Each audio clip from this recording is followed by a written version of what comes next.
Video में हम लोगों ने मेटा टैग्स के बारे में पढ़ा था और उम्मीद है आपको वो वीडियो अच्छी लगी होगी, समझ में आए होंगे मेटा टैग्स क्या होते हैं। इस वीडियो में हम लोग कुछ एक अच्छा सा काम करेंगे, मज़े का काम करेंगे और हम लोग एक इमेज लगाएंगे अपनी वेबसाइट में। तो ये देखते हैं कि इमेज कैसे लगती है। तो चलें वीडियो शुरू करते हैं। तो सबसे पहले यहाँ से जो रिमेनिंग जो हमारे काम की अभी चीज़ें नहीं है वो मैं सारी हटा देता हूँ ताकि आपको समझने में आसानी रहे। अच्छा, मैंने जो लिखा हुआ था ये मेरी वेबसाइट बनी हुई थी, आपने अगर नोटिस किया हो तो ये लास्ट वीडियो में मैंने आपको बताई थी, पूरी मेटा टैग्स की वीडियो होगी उसमें, लास्ट वीडियो। तो उसमें मैंने पूरा ये वेबसाइट मैंने समझाई थी। छोटी सी वेबसाइट है ये, तो मैं चाहता हूँ मैं इसमें ना एक काम करता हूँ, ये सारी चीज़ें रिमूव कर देता हूँ पहले। तो मैं सारी चीज़ें रिमूव कर देता हूँ क्योंकि अब हम लोग पढ़ेंगे इमेज टैग के बारे में कि इमेज का टैग कैसे काम करता है। ठीक है, और इनको रहने देते हैं, लेकिन मैं सिर्फ ये वाला जो मेटा टैग है ये मैं रिमूव कर देता हूँ क्योंकि ये बार बार रिफ्रेश करेगा मेरा जो कंटेंट है और मैं नहीं चाहता कि मेरा जो कंटेंट है वो बार बार रिफ्रेश होता रहे। तो मैं इसको रिमूव कर देता हूँ यहाँ से। अगर आपको ये चीज़ समझ में नहीं आ रही है तो कोई इशू नहीं है, मेरी वीडियो है एक मेटा टैग्स के नाम से और वो आप देख सकते हैं। उसमें मैंने काफ़ी डिटेल में इसके बारे में समझाया है कि ये क्या करता है। तो वीडियो लंबी होगी, मैं अभी नहीं समझा रहा। तो इमेज के टैग तक चलते हैं कि इमेज के टैग लगा के देखते हैं कि वो कैसे हम लोग लगा सकते हैं अपनी वेबसाइट में। सबसे पहले आपने इमेज का टैग लगाने के लिए एक img लिखना पड़ेगा और img लिखेंगे और उसके अंदर मैं लिख दूंगा src। ठीक है, ये बेसिक जो सिंटैक्स होता है इमेज का टैग का वो सिंटैक्स है। अब इसको क्लोज कर देंगे और एक और होता है ऑल्ट। ठीक है, अब अगर आप लोग मेरी वीडियोस को फॉलो कर रहे हैं तो आपको ये चीज़ समझ में आ गई होगी कि ये इमेज का टैग है और उसके बाद है src का एट्रीब्यूट, फिर उसके बाद है ऑल्ट का एट्रीब्यूट। तो ये दोनों इसकी प्रॉपर्टीज हैं इमेज की। ठीक है, अब src में क्या लिखना है और ऑल्ट में क्या लिखना है, ठीक है, ये अब देख लेते हैं। src में इमेज का जो लोकेशन होगी जो आपके पीसी में सेव होगी, वो लोकेशन, या पीसी में सेव नहीं हो, आपके इंटरनेट पे कोई वेबसाइट उस पर इमेज डली हुई है, उसका यूआरएल लिंक आपके पास हो, तो वो यहाँ पे कॉपी पेस्ट होगा। लेकिन मैं मेरे पीसी में जो अभी इमेज मेरे पास रखी हुई है उसी इमेज को मैं इस्तेमाल करूँगा। डेस्कटॉप पे जाता हूँ, मैंने यहाँ पे सेव करके रखी हुई थी। तो ये मेरा बेसिकली जो चैनल है उसकी इमेज है, मैं खोल के दिखा देता हूँ। तो इस तरीके की इमेज है। अब मैं चाहता हूँ कि ये जो इमेज है ये मेरी वेबसाइट पे लग जाए। तो इस इमेज को क्या करूँगा, मैं इस इमेज का नाम भी मैं थोड़ा सा ना शॉर्ट कर देता हूँ क्योंकि ये बहुत बड़ा नाम लिखा हुआ है। कोड इनक्रिप्ट img या लोगो कर देता हूँ, लोगो अच्छा लगेगा। ठीक है, कोड इनक्रिप्ट लोगो मैंने नाम लिख दिया इसका। अब मैं इस इमेज को क्या करूँगा, यहाँ से कॉपी करूँगा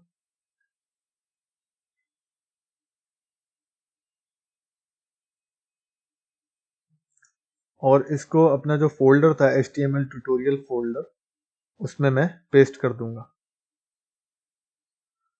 तो मैं इसी में ही कॉपी पेस्ट कर दूंगा। तो मेरा जो लोगो है वो कॉपी पेस्ट हो गया, आप देख सकते हैं। तो ये लोगो है मेरा। अब मैं क्या करूँगा, अब मेरी जो वेबसाइट है, मैंने यहाँ पे क्या लिखा हुआ था SRC, तो SRC में क्या जाएगी, लिंक जाएगी। तो मैं लिंक यहाँ से एक काम करता हूँ, डायरेक्टली इसका जो नेम है उसको मैं कॉपी कर देता हूँ और क्या नेम है वैसे ऐसे लिख देते हैं। इसका नेम है कोड इनक्रिप्ट लोगो, ये वहाँ पे टाइप करेंगे कोड इनक्रिप्ट लोगो।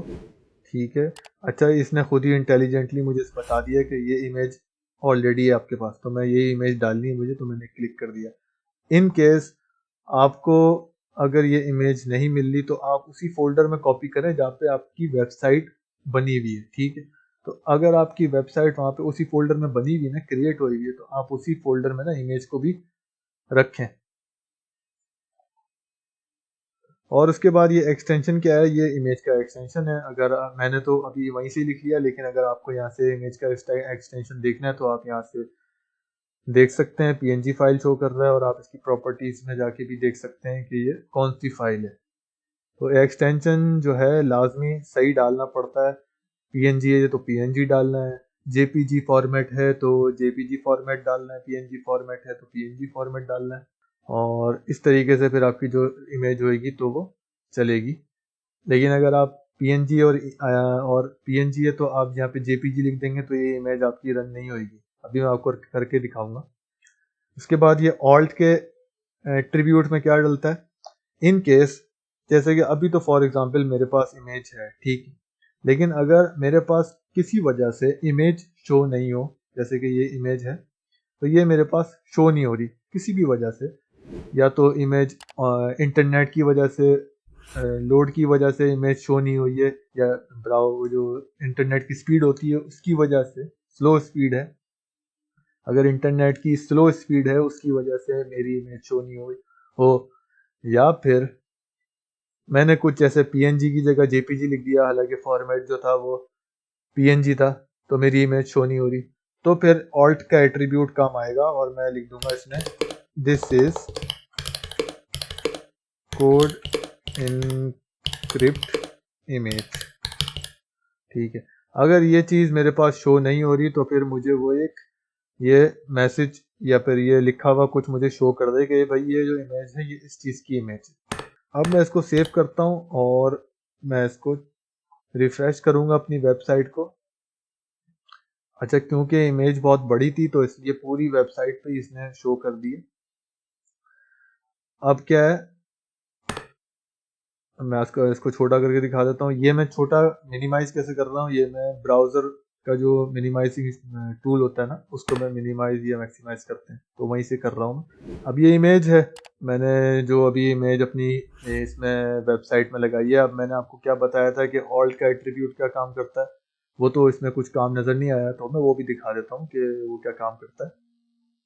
मैं यहाँ से इसको पीएनजी की जगह यहाँ पे जेपीजी कर देता हूँ, फॉर्मेट चेंज कर देता हूँ, लेकिन फाइल असल में क्या है पीएनजी, तो इसको शो नहीं करेगा मुझे इमेज, तो इमेज शो नहीं करेगा, लेकिन उसकी जगह क्या शो कर देगा मुझे, आपने देखा होगा this is code encrypt image, जो कि मैंने वहाँ पे लिखा था ऑल्ट के एट्रीब्यूट में।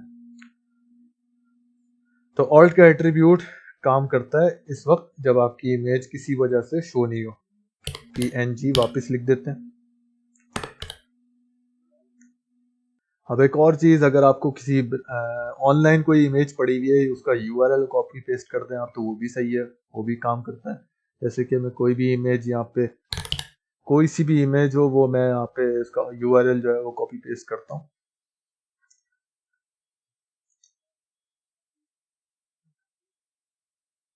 ये एक इमेज जैसे ये मैं यहाँ से इसका जो यूआरएल है वो कॉपी करूँगा, यहाँ पे लिखा हुआ भी आ रहा होता है कॉपी लिंक एड्रेस, ये लिखा हुआ आ रहा है, या कॉपी इमेज एड्रेस, ये भी ये भी कर सकते हैं आप, या वो भी कर सकते हैं, आपकी मर्जी है। इसका कॉपी इमेज एड्रेस करके और फिर यहाँ पे आपने जो है वो पेस्ट कर देना है, ठीक है। तो इसने पेस्ट कर दिया। अब मैं इसको सेव करूंगा और चला के दिखाऊंगा आपको कि क्या आता है रिजल्ट। अच्छा, क्योंकि ये ऑनलाइन है तो ये लाजमी तौर पे जो मेरी जो इमेज है वो रन चली जाएगी, मतलब चलेगी इमेज। लेकिन कभी कभार ऐसा हो जाता है कि इमेज, यही वाली जो इमेज है ना, ये इमेज ही डिलीट कर दी किसी ने, तो फिर आपकी जो इमेज है ना वो भी यहाँ से गायब हो जाएगी, क्योंकि वो ऑनलाइन पड़ी हुई थी, तो ऑनलाइन किसी ने अपलोड की भी होगी, जाहिर सी बात है ये किसी mgmotors.com.pk ने अपलोड करी हुई है। तो अब ये कभी फर्ज करें इन्होंने डिलीट कर दी अपने वेबसाइट पे से, तो क्या होगा कि हमारी जो वेबसाइट है हमने क्योंकि यूआरएल कॉपी करके डाला है तो यहाँ से भी वो ऑटोमेटिकली रिमूव हो जाएगी। तो समझाने की जो चीज़ थी वो मैंने आपको समझा दी है, इसलिए मैं वापस से वही चीज़ कर दूंगा जो लिखी हुई थी, ठीक है। उसके बाद इसी तरीके से जैसे कि दो मैंने बताया था आपको कि हर टैग में जितने भी टैग्स होते हैं उसमें एट्रीब्यूट्स होते हैं, प्रॉपर्टीज होती हैं उन टैग्स की। तो मैंने अभी यहाँ पे दो एट्रीब्यूट्स इस्तेमाल करें जो कि इम्पोर्टेंट थे। तो इमेज के एक इम्पॉर्टेंट एट्रीब्यूट होता है वो SRC एट्रीब्यूट होता है, जाहिर सी बात है उसी से ही हमारी जो इमेज होती है उसका लिंक हम कॉपी करते हैं, फिर वो इमेज आती शो होती है। अगर ये SRC एट्रीब्यूट इस्तेमाल नहीं करेंगे तो ING का जो टैग है, इमेज का जो टैग है वो भी फालतू ही होगा एक तरह से। इसके बाद ऑल्ट का एट्रीब्यूट इस्तेमाल करा है मैंने, और इसके बाद एक और बहुत सारे मल्टीपल एट्रीब्यूट्स होते हैं, तो एक और एट्रीब्यूट होता है उसको हम लोग बोलते हैं बॉर्डर। ये बॉर्डर का एट्रीब्यूट क्या करेगा, ये उसके इमेज के चारों तरफ ना एक बॉर्डर क्रिएट कर देगा। अब मैं इसको सेव करता हूँ और मैं दिखाता हूँ कि मैं क्या कह रहा हूँ। मैं इसको रिफ्रेश करूँगा तो आपने देखा यहाँ पे चारों तरफ ना इसने एक बॉर्डर क्रिएट कर दिया इमेज पे। उसके बाद एक और एट्रीब्यूट होता है और उसमें हम लोग क्या करते हैं, विड्थ हम लोग लिख सकते हैं वेबसाइट की। तो विड्थ से पहले मैं आपको अलाइन सिखा देता हूँ।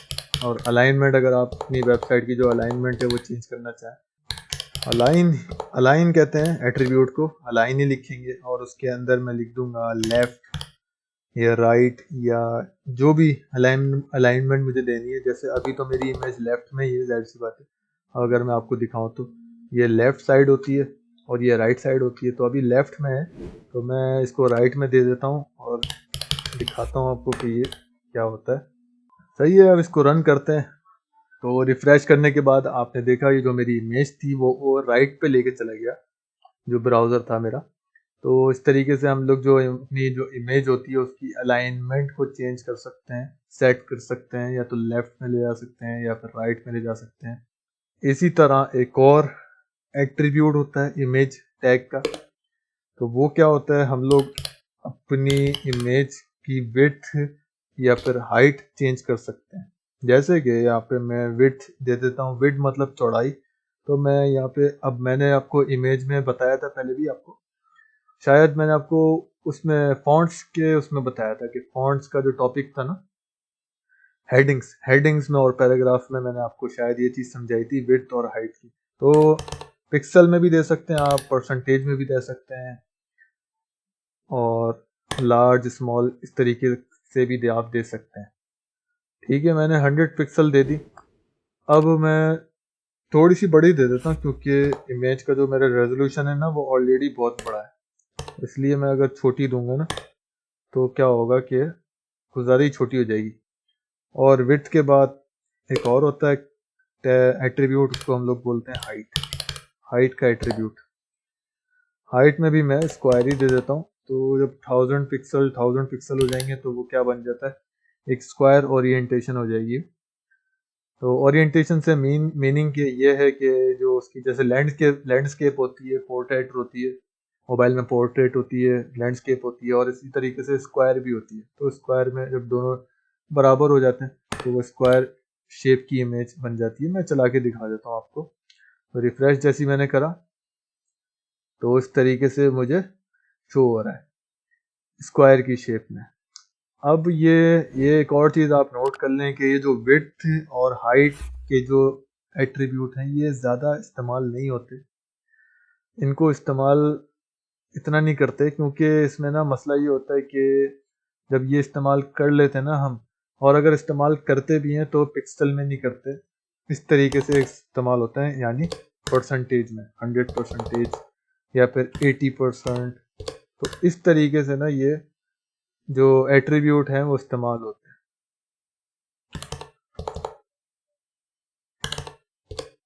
जैसे कि मैंने यहाँ पे लिखा है। तो इस तरीके से ना ये एट्रीब्यूट इस्तेमाल होते हैं। और इसी तरीके से और भी टैग्स होते हैं, बहुत सारे टैग्स होते हैं। लेकिन इस वीडियो में इतना ही। वीडियो अच्छी लगी तो वीडियो को लाइक करें, चैनल पर नए तो चैनल को सब्सक्राइब करें, बेल आइकन को प्रेस करें ताकि आपको मेरी वीडियोस, चैनल की जो अपडेट्स हैं वो फौरन मिल जाए। और कोई चीज़ समझ में नहीं आई तो कमेंट्स में पूछ सकते हैं आप। और मिलते हैं इसी अपनेपन के साथ कि अपना बहुत ख्याल रखिएगा। अल्लाह हाफिज़।